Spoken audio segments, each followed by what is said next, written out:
Bem-vindos a mais uma edição do canal Ana Explica. Esta edição vai ser dedicada à história. Vamos à segunda parte dos comentários à obra de Dalila Pereira da Costa, A Nau e o Graal.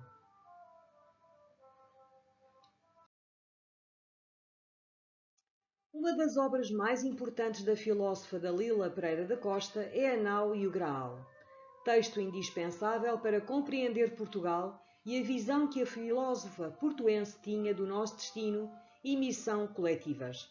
A Nau e o Graal é crucial para compreendermos o que somos e, sobretudo, para onde vamos, num momento de grave crise financeira e social.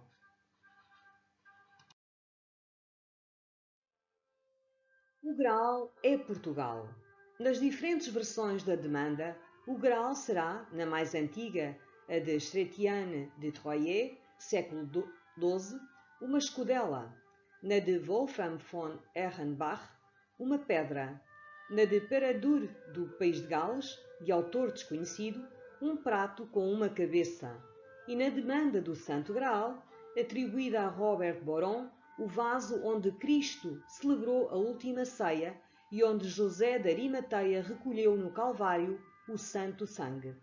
Será esta versão, do século XIII, difundida pela Ordem de Cister, a mais lida no Portugal de então, à qual, ainda no mesmo complexo, se juntará o livro de José de Arimateia, atribuído ao mesmo autor, e a crónica do imperador Vespasiano, como ligados ao mesmo círculo.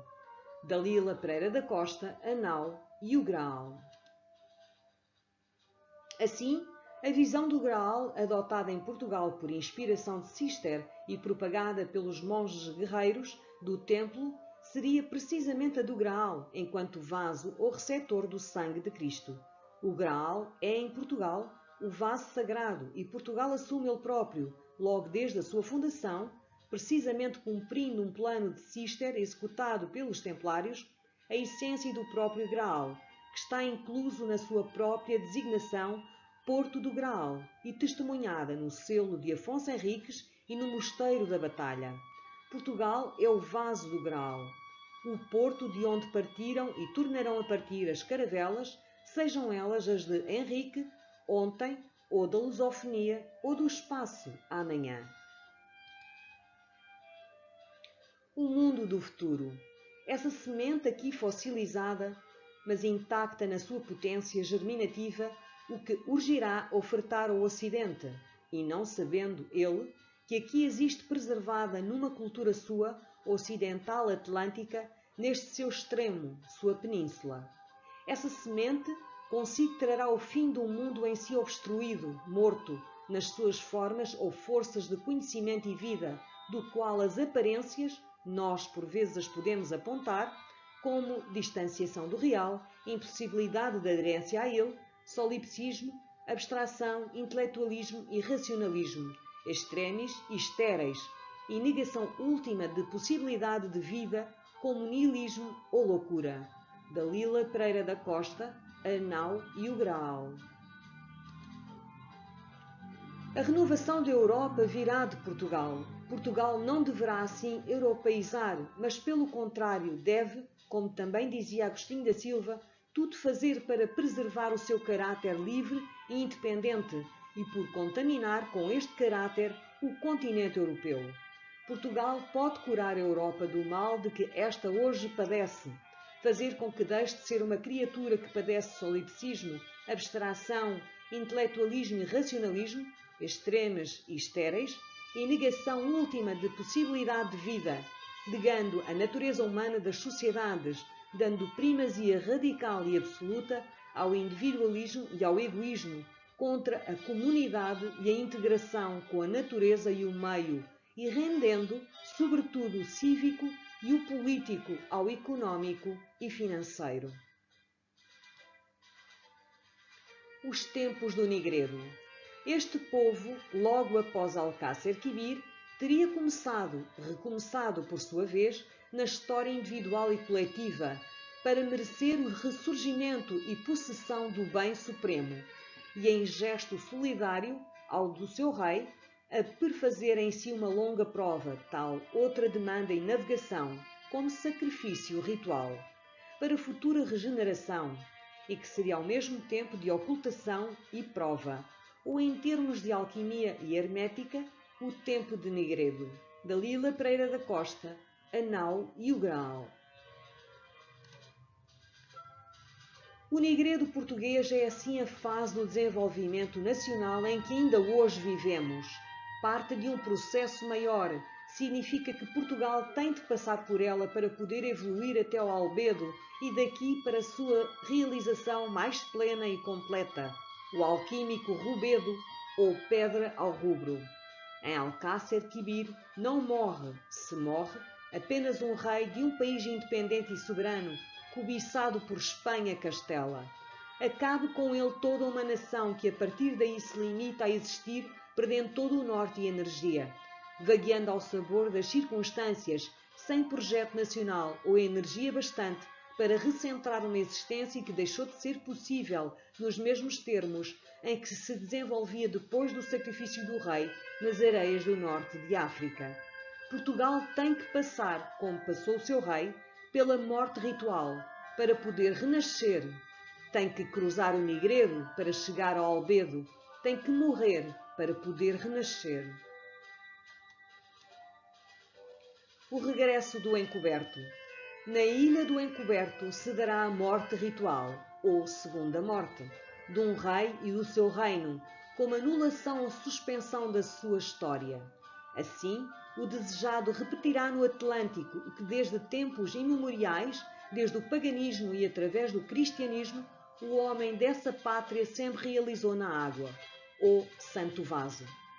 Dom Sebastião emergerá do mar, na manhã da sua epifânia, regenerado como de um batismo. Dalila Pereira da Costa, a nau e o Graal. O rei encoberto só regressará depois de morrer na sua ilha atlântica, onde se encontra hoje refugiado. Essa morte ritual será na água, como um batismo, e será sucedida por um renascimento que o fará renascer do lado de cá do Atlântico. O Graal, veículo da regeneração do rei, assim como também o foi da sua imortalidade, é nesta leitura o vaso que cura o rei, é o mar.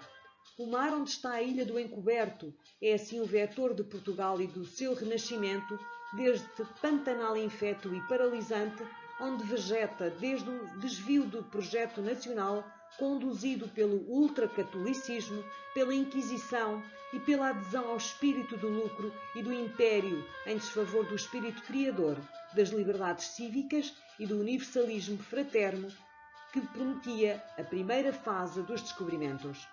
Portugal será reconstruído pelo mar, por aquele que dele e por ele virá, e o Graal mítico que buscamos, e precisamente será simultaneamente esse rei redentor e o mar, eixo fundamental de uma reconstrução que só pode ser feita olhando para e para além do Atlântico.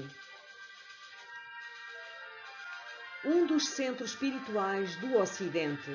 Vejamos Portugal no seu período de vero esplendor, como sua plena manifestação, o período de início da Idade Moderna, como tendo sido então nos centros espirituais do Ocidente, de que a sua posterior decadência nada mais seria que a ocultação como movimento ou processo natural das leis cíclicas da manifestação que se segue à revelação e que a posterior fase do comércio, de simples ganância e luxo mundano, em que neste reino decaiu a aventura da descoberta da terra, nada mais seria que um sinal concomitante revelador dessa degenerescência, como sua queda de uma primeira função e missão arcada no seu vero plano, num outro puramente material e humano.